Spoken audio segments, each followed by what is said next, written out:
TV पर सुबह खोलिए तो पहले ज्योतिष बताया जाता है। कोई भी टीवी चैनल उठाइए, एक आध अपवाद को छोड़ दीजिए, शनि केतु राहु, आज का ये है कल का ये है। टीवी चल रहा है किससे? विज्ञान और तकनीक से। और उस पर क्या बताया जा रहा है? कर्मकांड। टीवी की शुरुआत, दुनिया में कंप्यूटर आया तो दुनिया में साइंस एंड टेक्नोलॉजी आगे बढ़ी। इस देश में कंप्यूटर आया तो उससे सबसे पहला काम हुआ कुंडली और जन्मपत्री बनाने का। अगर मुझे नौकरी चाहिए तो मुझे फैक्ट्री, विश्वविद्यालय और तमाम जगहों पर जाना होगा। अगर मुझे इलाज करना, मेरा सर दर्द दुखे तो डॉक्टर के पास जाना होगा। मुझे मोक्ष चाहिए तो मंदिर के पास जाना होगा। बिल्कुल स्पष्ट हिम्मत थे सामने मुंह पे कहने की, तुम कत बाबन हम कत सूद, हम कत लोहू तुम कत दूध। तमाम लोगों को सुनने का जो मौका मिला और इस आयोजन में जो स्वागत हुआ, मैं वहीं से अपनी बात शुरू करूंगा। केवल विषय में ही चिंता भारत के संविधान की नहीं है, हमें भेंट में भी भारत का संविधान दिया गया है। इसलिए मैं आयोजकों को बहुत बधाई देता हूं कि आप वाकई एक वैचारिक आयोजन का हिस्सा बने हो। और उसके साथ डॉक्टर अंबेडकर का 25 नवंबर 1949 का दिया गया वो भाषण, जिसके बाद इस संविधान को अंगीकृत कर लिया गया था।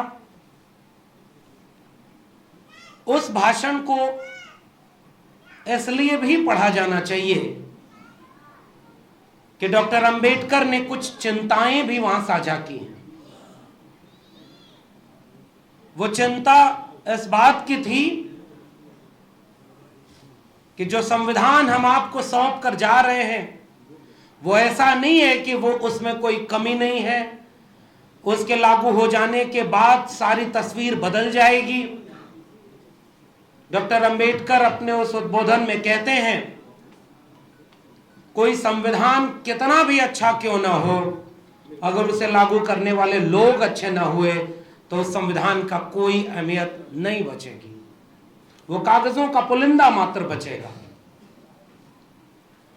मुझे नहीं पता कि मुझे भारत के संविधान को आज कागजों का पुलिंदा मात्र कहना उचित है या नहीं, मगर इस बात को मैं दावे से कह सकता हूं कि जिन भी खतरों को डॉक्टर अंबेडकर ने उस भाषण में 1949 में इशारा किया था, वो खतरे हमारे सामने आकर खड़े ही नहीं हैं।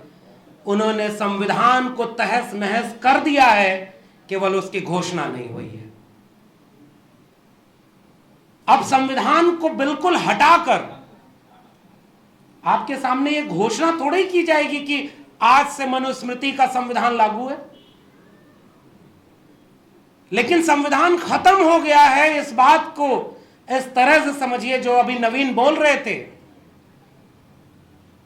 कि जितने भी गुनाह हुए उसमें न्याय किसके पक्ष में हुआ? शंकर बिगहा, लक्ष्मण प्रुबा थे। उस पूरी फेहरिस्त में मैं कुछ और नाम जोड़ देना चाहता हूं। रोहित वेमुला की सांस्थानिक हत्या के बाद कौन जेल में है? पायल तड़वी की सांस्थानिक हत्या के बाद कौन जेल में है? प्रोफेसर हनी बाबू, प्रोफेसर आनंद तिलतुमड़े आज जेल में हैं, अभी तक उनका गुनाह साबित नहीं हुआ है। कहां है भारत का संविधान? जंतर मंतर पर दिल्ली में संसद से चंद कदम की दूरी पर संविधान की प्रतियां जला दी गईं, कौन जेल में है? इस देश में धर्म संसद के नाम पर घोर अधार्मिक और संविधान विरोधी भाषण दिए गए, कौन जेल में है? इस देश में उसी दिल्ली में भगवा संविधान बनाकर सेमिनार करके उसका विमोचन किया जा रहा है कि जब आरएसएस के 100 साल पूरे होंगे 2025 में, तो हम इस संविधान को बदलकर अपना मूल संविधान लागू करेंगे। कौन उस कार्यवाही में जेल में गया? इस देश में राम मंदिर पर फैसला आज सुनाया गया, कल वो जज राज्यसभा की सदस्यता लेता है। कहां संविधान बचा है? इस देश में जितने भी घोर संविधान विरोधी काम आप करें, आप जेल में नहीं जाएंगे, मगर आप अगर सवाल करेंगे तो आप जेल जाएंगे, आप गोली मारे जाएंगे, आपको आवाज को दबाया जाएगा। इसलिए इस मंच पर मुझे सबसे पहले बाबू जगदेव प्रसाद याद आते हैं, जिनकी आवाज को दबाने का काम इसी बिहार में हुआ था। संविधान के खात्मे की घोषणा नहीं हुई है, और हम और आप अभी उस संविधान की जो बहुत थोड़ी सी चीजें लागू हैं, उसकी वजह से यह आयोजन कर पा रहे हैं। बस इतना ही संविधान बचा हुआ है कि हम आलोचना कर पा रहे हैं। इसलिए इस आयोजन में मीडिया पर जो बात रखनी थी वो हमारे पूर्व के तीनों वक्ताओं ने रख दी। चाहे सुमित जी ने जो बात कही हो कि भाई आप टीवी देखना बंद कर दीजिए, हमारे यहां अकबर इलाहाबादी ने एक शेर लिखा, खींचो न कमानों को न तलवार निकालो, जब तोप मुकाबिल हो तो अखबार निकालो। एक उम्मीद थी उन्हें कि जब तोप से मुकाबला है, तलवार से मुकाबला है, तो अखबार निकाल करके हम कलम से उसका मुकाबला कर सकते हैं। आज हमारे दौर में कलम और किताब पर पाबंदी लगा करके हमारे नौजवानों के हाथ में त्रिशूल और तलवार बांट करके उन्हें दंगाई बनाया जा रहा है, और उस पर बैठकर हमारे देश में वो जो so called main stream media है वो दिन रात डिबेट करके ये साबित करना चाह रही है कि ये राष्ट्र हिंदू राष्ट्र बन चुका है। कहीं लिखा मैंने पढ़ा था कि कल तक छपकर जो बिका करते थे अखबार, वो अब बिक करके छपते हैं। वो अब बिक चुके हैं पहले ही। कलम और किताब पर बंदूक का पहरा है, कलम खरीद ली गई। बहुत पहले कविता मैंने पढ़ी थी, मैं साहित्य का विद्यार्थी हूं, जो बातें पूर्व के वक्ताओं ने कही है उसे अपने ही शैली में आपके सामने रखना चाहता हूं। अमन बेच देंगे, चमन बेच देंगे, सुकून बेच देंगे, गगन बेच देंगे, कलम के सिपाही अगर सो गए तो वतन के सिपाही वतन बेच देंगे। वो जो कलम के सिपाही में एक भरोसा इस मुल्क ने अपना दिया था, पीढ़ियों पीढ़ियों से जिनके हाथों को श्रम करने के लिए मजबूर किया गया, कलम पकड़ने से रोका गया, जिनकी पीढ़ियां खप गई इस दुनिया को रहने लायक बनाने में, जितनी जातियां बनाई हमारे देश में, वो जातियां पेशे से जोड़ दी। लेकिन वो पेशे कौन लोग करते थे? कुम्हार, लुहार, बढ़ई, नाई, मोची, मल्ला, निषाद, तमाम वो जातियां, कृषक, कामगार, श्रमजीवी जातियां, जिन्होंने अपने श्रम से इस दुनिया को रहने लायक बनाया, वरना ये दुनिया रहने लायक नहीं थी।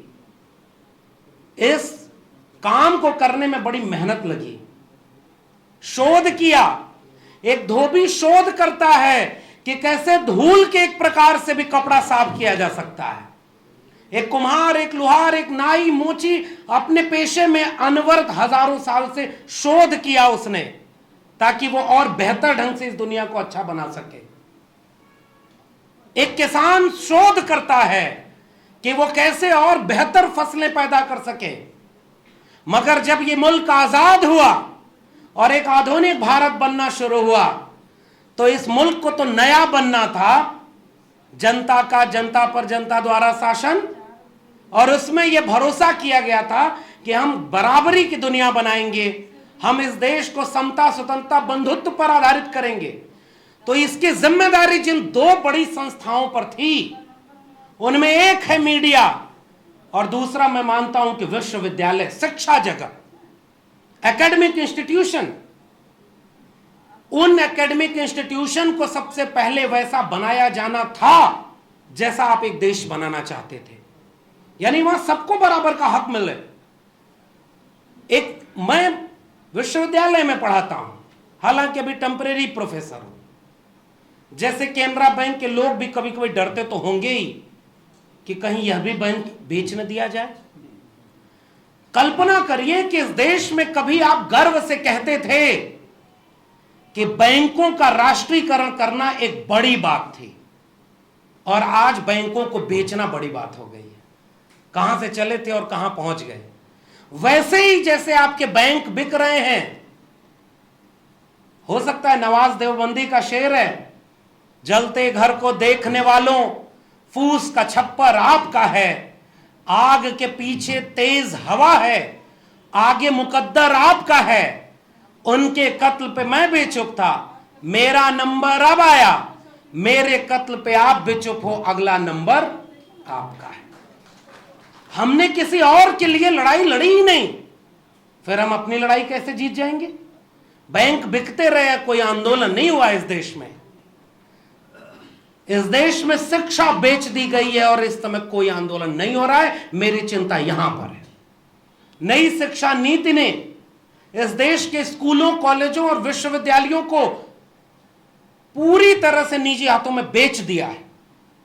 जैसे संविधान खत्म हुआ है, हमें अंदाजा नहीं लग पा रहा, वैसे ही शिक्षा बिक गई है, और इस बात को भी हमें समझने में शायद अगले 10, 15, 20 साल लगेंगे, मगर तब आपके पास बचाने के लिए कुछ नहीं होगा। तो वैसे ही मैं टेम्परेरी प्रोफेसर हूं।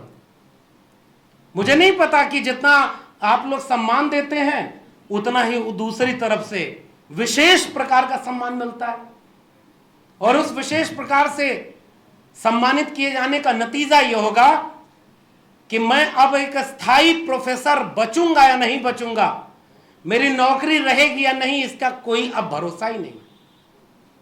नौकरी छोड़ के लोग बैठे हैं। मैं तीनों लोग जो मीडिया के आप लोगों ने बुलाए, मैं एक बात कहना चाहता हूं आयोजकों को, मेरे हिसाब से मीडिया पर बात करने के लिए ये एक शानदार पैनल आपने चुना है। इन्होंने वहां की नौकरियों को लात मारा और आपकी आवाज बन करके आपके सामने बैठे। हम इसलिए बोल रहे हैं क्योंकि मेरी नौकरी रहे या जाए, मैं कल को प्रोफेसर बचूं या न बचूं, इससे ज्यादा बड़ी चिंता मेरी यह है कि इस मुल्क का आईन, इस देश का संविधान बचेगा या नहीं बचेगा, डॉक्टर अंबेडकर और फूले के सपनों का भारत बचेगा या नहीं। इसलिए हम आपके बीच में बोलने आए। हम ये जानते हैं कि इसकी कीमत चुकानी पड़ती है और लोग चुका रहे हैं। इसलिए जब हम आपके सामने ये बात रख रहे हैं कि जैसे मीडिया वैसा नहीं बन पाया जैसा आजाद भारत के मीडिया को होना था, वैसे इस देश के विश्वविद्यालय और स्कूल नहीं बन पाए जैसा उन्हें होना था। और इसलिए जब मैंने आरटीआई लगाई, 1 जनवरी 2020 तक का आंकड़ा बता रहा है कि इस देश के 45 केंद्रीय विश्वविद्यालयों में एक भी प्रोफेसर ओबीसी का नहीं। कैसा देश आपने बनाया। इस देश के 45 केंद्रीय विश्वविद्यालयों के 97 to 99% पोस्ट जो एससी, एसटी और ओबीसी की थी, वो आज भी खाली रखी गई, उस पर अपॉइंटमेंट ही नहीं हुए। कौन लोग थे जो ये नहीं करना चाह रहे थे? ये वही लोग थे जो शिक्षा की अहमियत जानते थे, इसलिए उन्होंने हमारे लोगों को शिक्षा से दूर रखा। और इसलिए मैंने ये बात कही कि जिन जातियों ने श्रम करके, शोध करके इस दुनिया को रहने लायक बनाया, खूबसूरत बनाया, उन्होंने जब अपना विश्वविद्यालय बनाया तो उन विश्वविद्यालयों में शोध करने वाले बुद्धि विवेक को, तर्क विज्ञान को उन विश्वविद्यालयों से बाहर रखा। और जिन लोगों ने श्रमजीवियों के श्रम पर केवल जीवन जिया परजीवी की तरह, चौधरी छोटू राम कहते थे इस देश के 90% लोग कमेरा लोग हैं, 10% लोग लुटेरा लोग हैं जो 90% के श्रम को, कर्म को वहां पर लूटने का काम करते हैं। इसी को अर्जक संघ ने कहा कि ये 90% अर्जक लोग हैं जो अर्जित करके अपना जीवन जीते हैं, इस दुनिया को चला रहे हैं, और 10% लोग तो अनर्जक लोग हैं।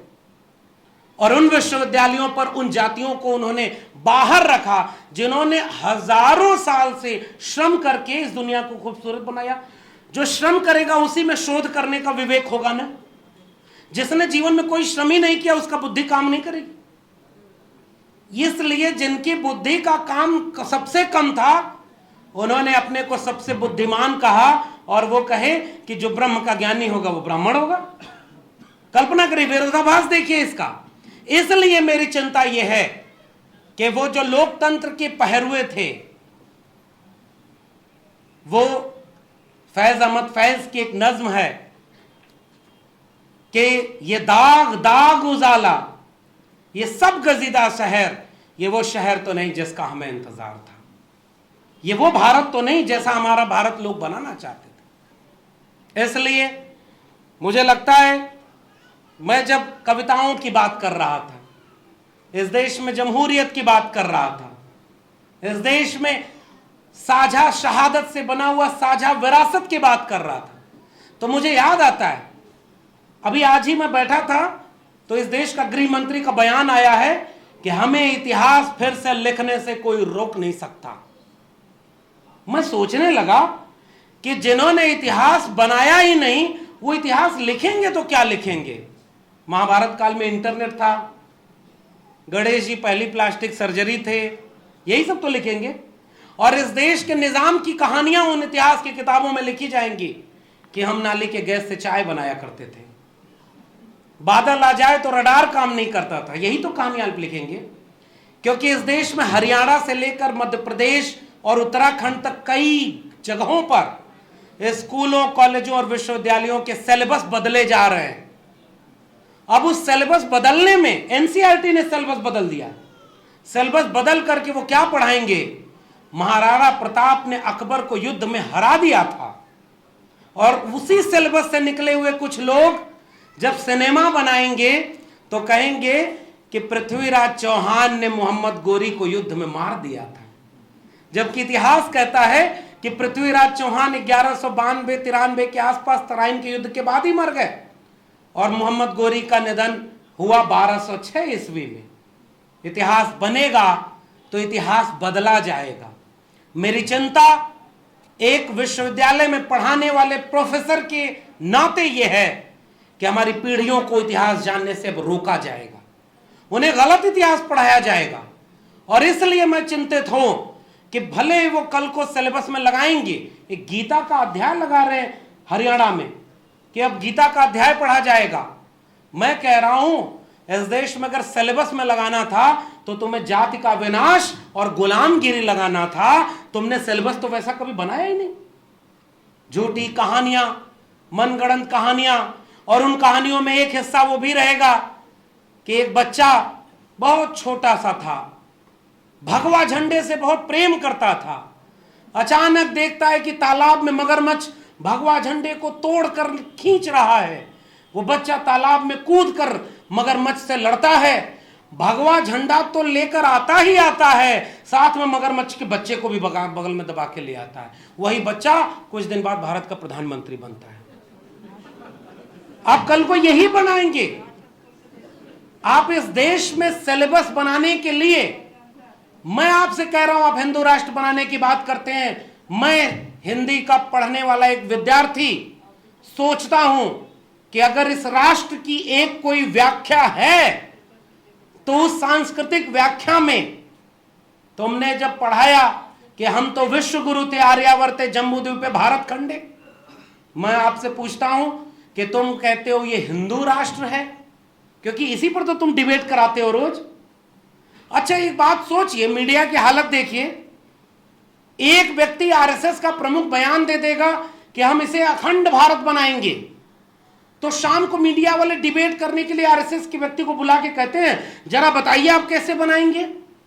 अरे मूर्खों, तुम तो उन्हें मंच दे रहे हो अपनी बात कहने के लिए, पूरा मंच आपने उन्हें दे दिया, वो अपनी बात कह रहे हैं। कभी हमसे भी कहो कि जाति जनगणना होनी चाहिए तो टीवी पे डिबेट ऑर्गेनाइज कराओ और हमसे पूछो कि जाति जनगणना क्यों होनी चाहिए। एजेंडा वो सेट कर रहे हैं, उसमें हमारे मुद्दे ही नहीं है। हमारे यहां मैं टीवी को जब देखता था, टीवी पर सुबह खोलिए तो पहले ज्योतिष बताया जाता है। कोई भी टीवी चैनल उठाइए, एक आध अपवाद को छोड़ दीजिए, शनि केतु राहु, आज का ये है कल का ये है। टीवी चल रहा है किससे? विज्ञान और तकनीक से, और उस पर क्या बताया जा रहा है? कर्मकांड। टीवी की शुरुआत, दुनिया में कंप्यूटर आया तो दुनिया में साइंस एंड टेक्नोलॉजी आगे बढ़ी। इस देश में कंप्यूटर आया तो उससे सबसे पहला काम हुआ कुंडली और जन्मपत्री बनाने का। यह ऐसा देश है क्योंकि किसके हाथ में कंप्यूटर आया? उनके हाथ में आया जो ज्ञान विरोधी थे, वो कर्मकांड मानने वाले लोग थे। इसलिए मेरी चिंता उस टीवी को लेकर नहीं है। इन्होंने एक बात कही, मैं एक शेर पढ़ता हूं, इबलाग के लिए न तुम अखबार देखना, हो जुस्तजू तो कूच आए बाजार देखना। मोहसिन भोपाली कहते हैं, अगर आपको अपनी दुनिया देखनी है तो अखबार में कुछ नहीं। अखबार तो आग लगाने, एक जमाना था, इस वक्त वहां कौन धुआं देखने जाए, अखबार में पढ़ लेंगे कहां आग लगी थी। यहां से शुरुआत हुई थी। इस वक्त कौन वहां धुआं देखने जाए, अखबार में पढ़ लेंगे कहां आग लगी थी। और आज जहां भी आग लगी है उसके पीछे खोजेंगे तो कोई अखबार मिलेगा। अखबार आग लगाने का काम कर रहे हैं, जिन्हें आग बुझाना था वही अखबार आग लगाने का काम कर रहे हैं। मुझे याद है मंडल आंदोलन चल रहा था इस देश में, वीपी सिंह की सरकार के खिलाफ नारे लग रहे थे। बिहार की जमीन पर खड़े होकर अपनी वैचारिक बात करना जरूरी है। मंडल आंदोलन के लिए पूरा मीडिया बैठकर कह रहा था मेरिट कंप्रोमाइज हो गया, इस देश के विश्वविद्यालय अब बर्बाद हो जाएंगे, नौकरियां खत्म हो जाएंगी, अब तो कुछ बचेगा नहीं। और उसके विरोध में आंदोलन, तो टैगलाइन चलती थी, उसमें हेडलाइन चलती थी, पूरा देश सड़कों पर, पूरे देश के नौजवान मंडल के विरोध में खड़े हैं। वीपी सिंह से किसी ने पूछा इंटरव्यू में, तो वीपी सिंह ने कहा कि मेरे पास भी ओबीसी समाज के लोग आए और उन्होंने कहा कि अगर आप कहें तो हम इनका जवाब दें, हमें जवाब देना अच्छे से आता है। वीपी सिंह ने कहा कि नहीं, जो काम करना था वो मैंने किया है। फिर उन नौजवानों ने एक सवाल पूछा कि इस देश के अखबार और टेलीविजन लिख रहे हैं कि इस देश के नौजवान सड़कों पर उतर गए मंडल के विरोध में, क्या 10% 15% सवर्णों के नौजवान ही देश के नौजवान हैं? हम इस देश की आधी आबादी के नौजवान जो इस मंडल का स्वागत कर रहे हैं, हम इस देश के नौजवान नहीं है क्या? विमर्श तो ऐसे सेट किया गया, यह देश किसका है? और उसके बाद वीपी सिंह ने मंच से एक बात कही थी। उस बात में उन्होंने कहा कि मैंने राजनीति का व्याकरण बदल दिया है। एक ऐसे बच्चे का जन्म हो गया है जिसे वापस मां के पेट में नहीं डाला जा सकता। इस देश की आधी आबादी को उनके हक हुकूक और न्याय से वंचित रखा गया। बहुत दिन तक अगर इस गुस्से पर नियंत्रण आप रखेंगे तो किसी दिन ये उबाल लेकर फूटेगा। मंडल के लिए इतना विरोध में, अखबार पलट कर देखिए, टीवी पर मंडल के विरोध में ही केवल खबरें चल रही। एक वीडियो है, जाकर देखिएगा, उस लल्लन टॉप के चैनल पर है, और मैं अभी भी उसे पढ़ना चाहता हूं, मैं इसलिए उसका नाम लेकर कह रहा हूं।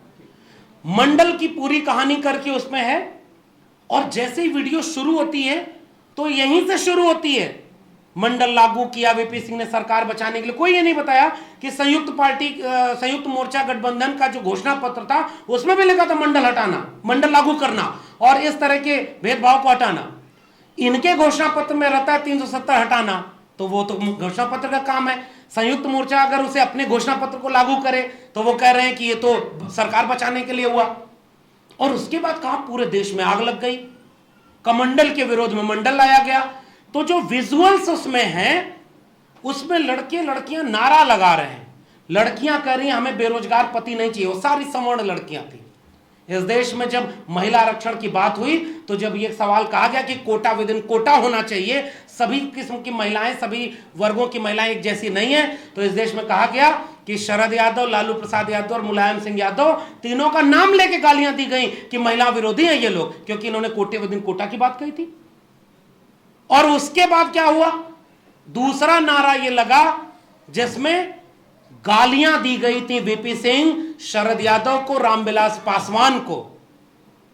और तब मुझे याद आता है उसमें उस विजुअल में जहां गाली दी गई है उसको बस स्लो कर दिया गया है, जहां वो बिपिया और ललुआ कह रहे हैं, मां बहन की गालियां। और तब मुझे बिहार की जमीन पर कर्पूरी ठाकुर याद आते हैं। कर्पूरी ठाकुर मुख्यमंत्री बने तो किसने नारा दिया था, आरक्षण कहां से आई, कर्पूरिया की मां भी आई। इतना गंदा नारा मैं हर मंच से इसलिए बोलता हूं क्योंकि आपको पता ही नहीं कि आपके और हमारे हक के लिए किन्होंने कितना अपमान सहा है, और तब जाकर के हमें यह जगह मिली है जहां हम खड़े होकर के आपसे बात कर पा रहे हैं। ये नारा किसने बनाया? जो लोग मेरिट की बात करते थे। राम नरेश यादव उत्तर प्रदेश में मुख्यमंत्री थे और बिहार में कर्पूरी ठाकुर थे। दिल्ली से चमड़ा भेजा संदेश, बार बनावे कर्पूरी और भैंस चरावा राम नरेश। ये नारा किसने बनाया था? ये मुख से पैदा हुए वाले लोगों ने बनाया था ना। और आप मेरिट की बात करते हैं और आप कहते हैं हिंदू राष्ट्र बनाएंगे। अगर कर्पूरी ठाकुर और राम नरेश यादव, बाबू जगदेव प्रसाद कुशवाहा ये लोग भी हिंदू थे, तो ये गालियां किसने बनाई उनके ऊपर? बीपी मंडल जब बिहार के मुख्यमंत्री बने तो उस कुछ दिन बाद गंगा में, चूंकि उस गंगा से यातायात भी होता था, तेल रिस गया गंगा में और आग लग गई। सदन में खड़े होकर प्रतिपक्ष और दक्षिणपंथी नेता विवेकानंद झा ने कहा कि एक शूद्र जब मुख्यमंत्री की कुर्सी पर बैठेगा तो गंगा में आग नहीं लगेगी तो कहां लगेगी? वीपी मंडल ने खड़े होकर जवाब दिया कि देखो, गंगा में आग तो तेल रिसने से लगी है, लेकिन तुम्हारे सीने में जो आग लगी है, अभी मुझे और उस आग को भड़काना है ताकि आग जलती रहे। यह लड़ाई लड़कर के यहां तक पहुंचा गया था। आज उसी मंडल के विरोध में जो लोग कमंडल लेकर निकले थे, इस देश में रथ यात्रा और मंदिर के नाम पर दंगा करवाया, जिन्होंने लाशों पर कारोबार करके उन्होंने कुर्सी पाई थी, आज जब जाति जनगणना की बात हो रही है, दलितों, पिछड़ों, आदिवासियों की एक एका बन रही है, मंडल और भारत के संविधान के बाद इस देश में एक ऐसा वर्ग तैयार हुआ है जो विश्वविद्यालयों से पढ़ करके इतना काबिल हुआ है कि वो आरटीआई लगाकर पूछता है, जब 2006 में मीडिया में कितने दलित, पिछड़े, आदिवासी हैं, अनिल चामड़िया, योगेंद्र यादव और जितेंद्र कुमार ये सर्वे करते हैं, तो पता चलता है कि न्यूज रूम में तो केवल 99.999% केवल अपर कास्ट के लोग बैठे हुए हैं। फिर वो जब वहां हमारे लोग नहीं तो हमारी खबरें कहां से होंगी? विश्वविद्यालयों में जब हमने आईटीआई लगाई तो वहां पर 90-99% प्रोफेसर, कुलपति, प्रिंसिपल वो सारे एक ही वर्ग के लोग बैठे हैं। फिर ये भारत किसका है? जब ये सवाल पूछा जा रहा है तो फिर से आग लगाई जा रही है, और आग लगाने का काम इस देश के अखबार कर रहे हैं, न्यूज चैनल कर रहे हैं। इसलिए मुझे याद आ रहा है एक वाकया, जब बाबरी मस्जिद विध्वंस का काम करने के पहले एक रथ यात्रा निकाला था इनके अगुआ लोगों ने। रथ यात्रा जब बिहार में आई तो बिहार की जमीन तो बुद्ध की जमीन है ना, बिहार की जमीन कर्पूरी ठाकुर, बाबू जगदेव प्रसाद की जमीन है। बिहार की जमीन पर उस रथ यात्रा को रोका गया समस्तीपुर में। वो एक बहुत बड़ा कदम था। बाद के कामों की हम बेशक आलोचना करें इन नेताओं की, लेकिन जितना उनके हिस्से का श्रेय है वो कम से कम देना चाहिए। उस लहूलुहान रथ यात्रा को रोकने का काम बिहार की जमीन पर हुआ था, और इसलिए हम कहते हैं कि उस रथ यात्रा को रोकने का खामियाजा यह भुगतना पड़ रहा है कि हीरा चोर विदेश में, लंदन में बैठे हैं, और खीरे जैसी चोरी के एवज में कोई जेल में बैठा है और आप उसे बचा नहीं पाए। चारा चोरी, इस देश को लूट लिया जिन्होंने, वो आपके निजाम बने बैठे। उसी दौर में दूसरा काम हुआ था उत्तर प्रदेश में, जब मुलायम सिंह यादव ने कार से ऊपर गोली चलवाई थी। वो राजनीति का उरोज था, अभी शुरुआत थी, फिर भी गोली चलानी पड़ी। उसके बाद दैनिक जागरण अखबार में नाम लेके बोल रहा हूं, उस अखबार ने क्या कहा कि खुद मुलायम सिंह हेलीकॉप्टर पर बैठकर बंदूक से गोली चला रहे थे। उस अखबार ने तुरंत खबरें चलाई कि जाने सैकड़ों कार सेवक मर गए। रात को सुबह 3-4 बजे अखबार छप करके बंटने के लिए जाते थे। पता चला मुलायम सिंह ने कहा कि अखबार बिकने नहीं चाहिए, बंटने नहीं चाहिए, और उन अखबारों को जलाया गया था 1990-91 के आसपास। यह जो काम किया गया था, उनकी विरासत के लोग आज डरते हैं कि थोड़ा सा परशुराम का फरसा भी पकड़ लेंगे तो शायद उनका भी वोट मिल जाएगा। नहीं साहब, विरासत की बात करनी होगी।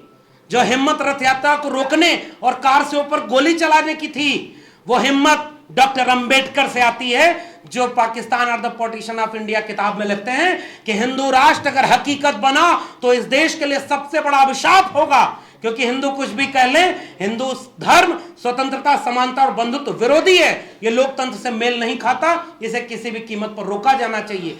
ये ताकत डॉक्टर अंबेडकर को कहां से मिली? फूले से मिली, तथागत बुद्ध से मिली। फूले ने अपने गुलामगिरी में क्या लिखा?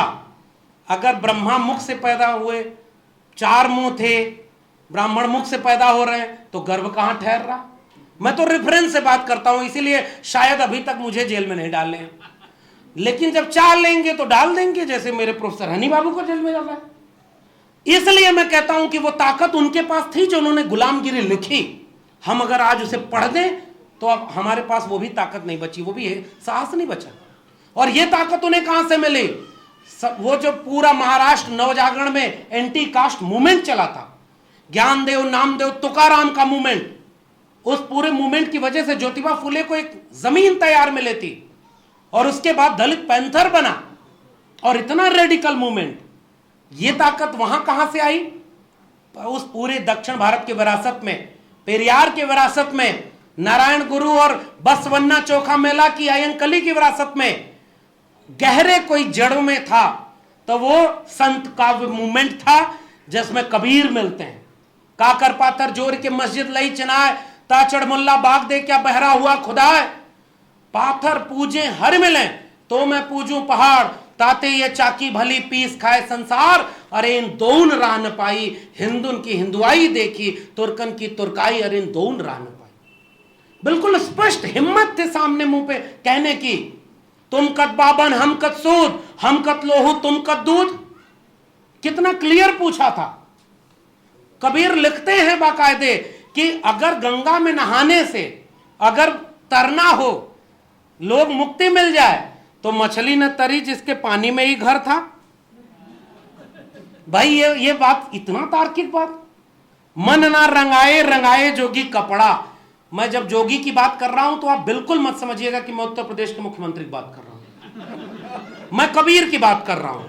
आसन मारी मंदिर में बैठे, ब्रह्म छोड़े पूजन लागे पथरा, कनवा फड़ाए जटवा बढ़ाए, दाढ़ी बढ़ाए जोगी होई गई ना बकरा, मथवा मुड़ाए जोगी कपड़ों रंगैले, और गीता बाँच जोगी होई गई ना लबरा, मन ना रंगाए रंगाए जोगी। मैंने किसी मुख्यमंत्री की बात नहीं की, क्योंकि हमें पता है, हम लोग देखिए भोजपुरी समाज से आने वाले लोग हैं, हम लोग जानते हैं कि हंसुआ बिया में खुरपी गीत नहीं गाया जाता, और टीवी चैनल वाले बैठ करके यही काम कर रहे हैं। भोजपुरी में हमारे यहाँ कहावत है, हाथी ले आई घोड़ो ना लिए न, गधो ना लिए न। मतलब अच्छे दिन लाएंगे, 15 लाख रुपए आएगा, 2 करोड़ रोजगार आएगा, अच्छे दिन आएगा, महंगाई से मुक्ति चाहिए कि नहीं चाहिए, दोनों बात फैला करके इस देश को आगे। और मिला जब सत्ता मिली तो बैंक बिक रहे हैं, मैंने पहले ही कहा, रेलवे बिक गई, तमाम सरकारी संस्थान जहां आपका आरक्षण लागू था उसे बेचा गया। ध्यान से समझिएगा इस पूरे खेल को, क्योंकि आरक्षण को मंडल कमीशन में लिखा है, बहुत शानदार लाइन है, समानता केवल समान लोगों के बीच होती है, असमान लोगों के बीच किसी भी किस्म की समानता नहीं हो सकती। असमान लोगों को समान बनाने के लिए असमान नियम बनाने होंगे, इसलिए आरक्षण की व्यवस्था है। और उसी मंडल कमीशन की रिपोर्ट में लिखा है, आरक्षण हम इसलिए दे रहे हैं क्योंकि हम जानते हैं आरक्षण बीमारी की दवा नहीं है, दर्द की दवा है। केवल दर्द ठीक होगा। फिर भी मंडल कमीशन की 40 में से केवल 2 अनुशंसाएं लागू हुई। फिर से मैं कह रहा हूं, अखबारों को पलट कर देखिएगा, न्यूज चैनल की डिबेट देखिएगा, और हिंदू राष्ट्र वालों से सवाल पूछिएगा, मंडल के विरोध में कमंडल क्यों ले आए। 2006 में जब उस मंडल कमीशन की दूसरी अनुशंसा लागू हुई, उसके बाद शिक्षा और रोजगार में 27% आरक्षण मिला, अपर लिमिट है 50%, ईडब्ल्यूएस सुदामा कोटा लागू करने के बाद अपर लिमिट टूट गई कि नहीं। तो फिर मंडल कमीशन की रिकमेंडेशन कहती है कि 52% आबादी को पहले तो गिनो, क्योंकि तुम्हारे पास जनगणना 1931 की है। गिनते क्यों नहीं भाई? हिंदू धर्म खतरे में आ जाता है क्या? इतना नाजुक तुम्हारा धर्म कि हमारी चंद बातों से खतरे में आ जाए। तो जाति की बात करना इसलिए जरूरी है क्योंकि मंडल कमीशन की बात कर रहे हैं। इसलिए वो कहा कि 52% आबादी को 52% रिजर्वेशन मिलना चाहिए, प्राइवेट सेक्टर में रिजर्वेशन मिलना चाहिए, प्रमोशन में रिजर्वेशन मिलना चाहिए। ये सारा तो अनुशंसा मंडल कमीशन की दी हुई है।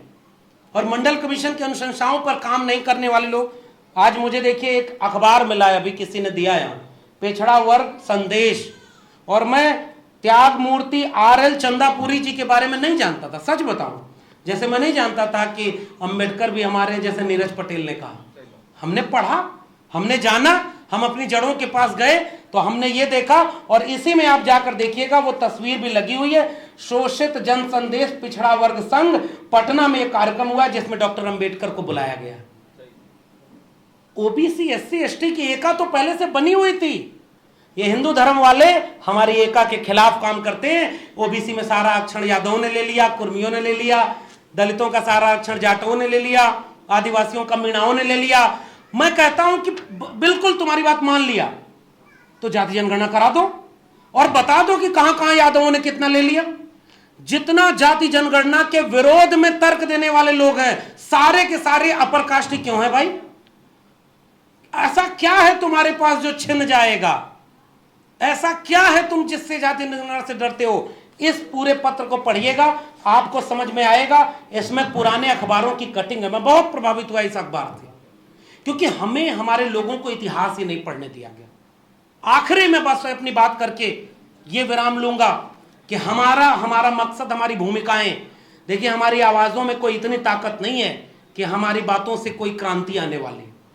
हम आपके लिए भी नहीं बोल रहे हैं, हम बोल केवल अपने लिए रहे हैं, क्योंकि हमने पढ़कर, समझकर, झेलकर यहां महसूस किया है कि अगर आज हमने आने वाले सवालों को नहीं पूछा तो आने वाली पीढ़ियां हमसे एक सवाल करेंगे केवल कि तुम जब पढ़ना चाहते थे तो इलाहाबाद विश्वविद्यालय था जिसमें 300 रुपए फीस थी, तुम पढ़ लिए।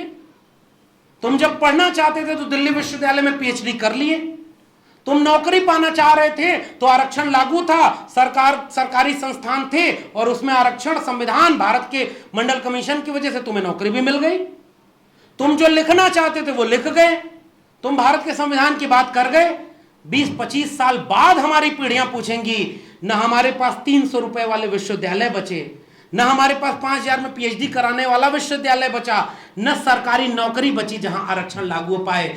हमें जो विरासत में मिला था हम उसे अपने सामने लुटता हुआ देख रहे हैं। 25 साल बाद लोग हमसे पूछेंगे कि तुम्हें जो मिला था तुम वही नहीं बचा पाए, फिर किस बात के तुमने अपनी विरासत और अपनी जड़ों की बात की?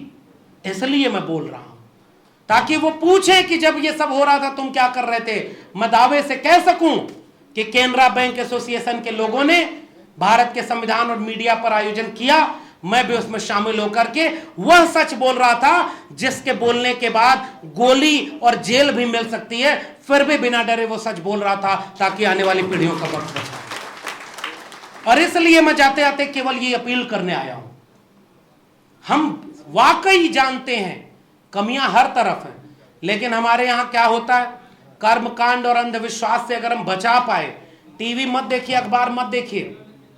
मुझे लगता है ये जो नोएडा गैंग है, नोएडा का जो इलाका है, उस पर कम से कम आप अगर जैसे जैसे हम मंदिर का विरोध नहीं करते, चलो मान लिया बहुत माहौल खराब है, मंदिर में चंदा देना बंद तो कर सकते हो।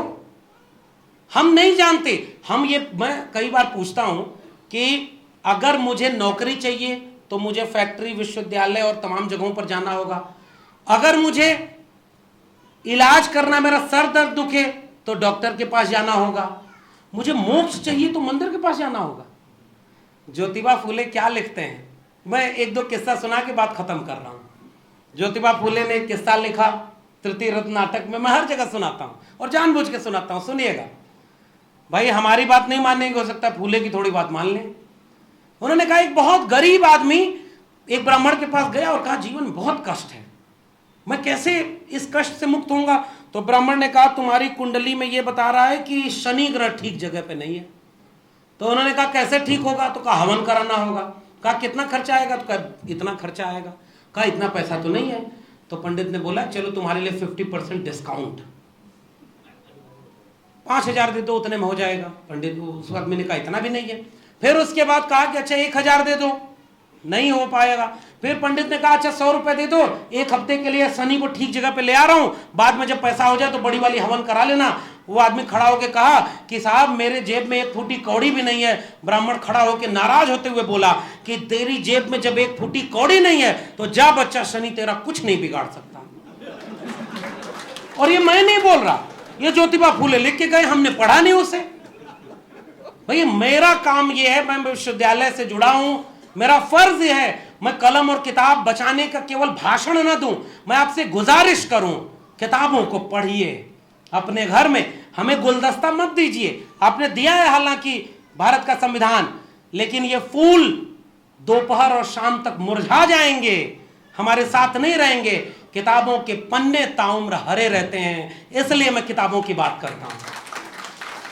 मैं आज हम लोग गए, अशोक साहब बैठे हैं, ब्यूरोक्रेट हैं। अच्छा, जो आईपीएस होने के बाद हमारे मंच पर बैठ जाए तो ऐसे ही लोग तो हम लोगों को बिगाड़ते हैं। जब ये नहीं डर रहे तो हम क्यों डरेंगे भाई? आप यहां बैठे हैं और ये सब बात सुन रहे हैं, यहीं से वीडियो चल जाएगा। इसलिए मैं कह रहा हूं, हिम्मत देखिए, हम लोग आपस में एक दूसरे से लेते देते हैं। मीडिया वाले लोग रास्ते पर बैठ के आए, नवीन भाई से हम बात कर रहे थे, हमने उनसे पूछा और मैंने बताया इनको, मैंने आज तक किसी अभिवादन में ये नहीं सुना था नमस्कार, आदाब, जय भीम, जोहार। ये है मीडिया का मतलब कि सबको सबके हिस्से की बात करना, और उसमें जो तेवर और गुस्सा है। सुमित की बात देखिए, जो क्वालिटी वर्क आपको मिलेगा, आप बहुत गंभीरता से अपने उस आवाज को उठाते हैं। और नीरज भाई तो रह ही रहे हैं राम राज्य वाले प्रदेश में, पता नहीं बुलडोजर से अब तक कैसे बचे हुए हैं, मुझे चिंता है। हम लोग को दिल्ली में रतनलाल साहब के लिए खड़े हो गए इतने लोग, और मैं फिर से कह रहा हूं, सजग इसलिए होना जरूरी है कि अगर हमने किताबों का रेफरेंस नहीं दिया, अगर हमने अपने मुंह से वो सारी बातें कह दी तो जेल तो जाना पड़ेगा। इसलिए बचाने कोई नहीं आएगा, क्योंकि आपके लोग नहीं है। हमारे लोग फेसबुक पर लाइक और शेयर तो कर देते हैं, जाओ तो कहते हैं अरे बड़ा बढ़िया बोलते हैं आप, और आप उनसे कहिए कि इन मीडिया घरानों को कितना चंदा आपने दिया आज तक, तो नहीं मिलेगा। इसलिए मैं भी अपील करके जा रहा हूं, अपने लोगों की आवाज को मजबूत करिए। आप पहचानिए कि आपके लिए कौन बोल रहा है। एक आरएसएस का व्यक्ति आपके घर पर आकर के वो जानता है कि ये व्यक्ति अम्बेडकरवादी है, ये समाजवादी है, इसके वोट हमें नहीं मिलेगा, फिर भी वो कहेगा भाई साहब केवल चाय पीने आपके यहाँ हैं। हमारे लोग तराजू लेकर तौलते हैं, जो 24 कैरेट अम्बेडकरवादी है उसी से मिलेंगे, जो 22 कैरेट उससे नहीं मिलेंगे। हमारे यहाँ ओबीसी के अलग समस्या, और मैं तो उस जमीन पर खड़ा हूं जो समाजवाद की जमीन है। और समाजवादी और डॉक्टर अंबेडकर और डॉक्टर लोहिया 1956 में मिलकर क्या करना चाह रहे थे भाई? वो जो ओबीसी और एससी को मिलाकर रिपब्लिक पार्टी ऑफ इंडिया बनाने की बात, समाजवाद की बात और सामाजिक न्याय की बात मिलकर के करना चाह रहे थे, वो कहां रह गया? इसलिए मेरी गुजारिश है, अपने लोगों को पहचानना और अपने लोगों के साथ खड़ा होना बहुत जरूरी है। इसकी जरूरत इसलिए है क्योंकि अगर एक आवाज को अगर खामोश कर लिया गया तो बाद में कोई बोलेगा नहीं। हमारे यहाँ प्राइमरी स्कूल में मास्टर जाता था पढ़ाने, तो पढ़ाना अगर उसे नहीं है मास्टर को, तो पूरी क्लास में से सबसे शैतान लड़के को बुलाता था और गर्दन झुका के 4 मुक्का मारता था, और उसके बाद कहता था जाओ बैठ जाओ। उस 4 मुक्के की धमक अगले 1 घंटे की क्लास में रहती थी और कोई शरारत विद्यार्थी नहीं करता था। इस समय भी एक ऐसे ही प्रिंसिपल और प्राइम मिनिस्टर इस देश में आपने बिठा दिए हैं, वो नजीर बना करके आपके लोगों को गोलियां मार रहे हैं, आपके लोगों को जेल में डाल रहे हैं, क्योंकि जो हजारों हजार लोग जो आवाज उठाने लगे, अपना हक मांगने लगे, वो डर जाएं और खामोश हो जाएं। मगर मुझे लगता है डॉक्टर अंबेडकर की बात कर रहे हो आप, तथागत बुद्ध की बात कर रहे हो, आप बात कर रहे हो ज्योतिबा फूले की, तो एक बात सोचिए, पेरियार की बात कर रहे हो, तो जिनकी बात आप कर रहे हैं वो उनके आकाओं से नहीं डरे, तो आप क्या इनसे डर जाएंगे क्या? ये हिम्मत हमें वहां से मिलती है। गोडसे, गोलवलकर और हेडगवार की विचारधारा इस देश को दंगाई बना रही है। अंबेडकर, फूले और पेरियार की विचारधारा इस देश को बचाने और बनाने की लड़ाई लड़ रही है। यह जंग विचारधारा की है, यह जंग अपने मुल्क में जो इतनी मेहनत से बनाई गई चीज थी उसको बचाने की है। इसलिए मीडिया बचाना भी हमारा काम है। कल्पना करिए, इस देश में पानी खराब हो रहा है, मैं जिस दिल्ली में रहता हूं वहां अपनी हैसियत के हिसाब से लोग पानी पीते हैं। जो झुग्गी झोपड़ियों में रहता है वो सप्लाई का पानी पीता है, और जो अच्छे घरों में रहता है उसके यहाँ महंगे महंगे आरओ लगे हुए। पानी खत्म अगर हुआ तो सबसे पहले कौन मरेगा? कोरोना आया तो सबसे पहले कौन मरा? कौन? नवीन जी से बात हो रही थी, उन्होंने कहा कि वो वही दौर था जब पैदल लोग सड़कों से लौट रहे थे। वो कौन लोग थे? क्यों हमें पहचानने नहीं दिया जाएगा? कल को ये प्रकृति खत्म होगी तो सबसे पहले शिकार कौन होगा? जिन्होंने इस दुनिया को रहने लायक बनाया उसी के पास कुछ नहीं है। इसलिए जगदेव बाबू के नारे से बात खत्म कर रहा हूं। सोशलिस्टों ने बांधी गांठ, पिछड़ा पावे 100 में 60 का नारा दिया था। संयुक्त सोशलिस्ट पार्टी ने, सन सोपा ने बांधी गांठ। उस नारे को आगे बढ़ाने का काम जगदेव बाबू ने किया और वहीं से मुझे एक दिशा नजर आती है। एक दिशा नजर आती है किताबों से, एक दिशा नजर आती है ऐसे नारों से। जब अर्जक संघ नारा लगाता है पुनर्जन्म और भाग्यवाद, इनसे निकला ब्राह्मणवाद। ब्राह्मणवाद की क्या पहचान, गिटपिट बोले करे न काम। मानववाद की क्या पहचान, ब्राह्मण भंगी एक समान। जिसमें समता की चाह नहीं वह बढ़िया इंसान नहीं। समता बिना समाज नहीं, बिन समाज जन राज नहीं। दो बातें हैं मोटी मोटी। आइए इस बिहार की जमीन पर जगदेव बाबू को याद करते हुए आखिरी में यह नारा बोल रहा हूं, इसके संदेश को समझ जाइएगा। दो बातें हैं मोटी मोटी, हमें चाहिए इज्जत रोटी। मिटे गरीबी और अमीरी, मिटे चाकरी और मजबूरी। 100 में 90 शोषित हैं, शोषितों ने ललकारा है। धन धरती और राजपाट में 90 भाग हमारा है। 10 का शासन 90 पर नहीं चलेगा, नहीं चलेगा। जो जमीन को जोते बोए वो जमीन का मालिक होए। और ये नारा आगे बढ़ के कहा गया, राष्ट्रपति हो या चपरासी की संतान, सबको शिक्षा एक समान।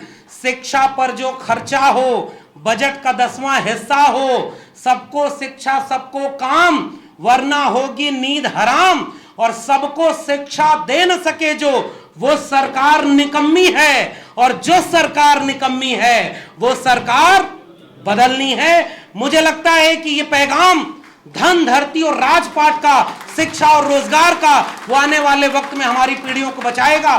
केनरा बैंक के आयोजकों को बहुत बहुत धन्यवाद कि आपने हमें आमंत्रित किया। जय भीम, जय मंडल, संविधान जिंदाबाद, उल गुलाम जिंदाबाद, इंकलाब जिंदाबाद।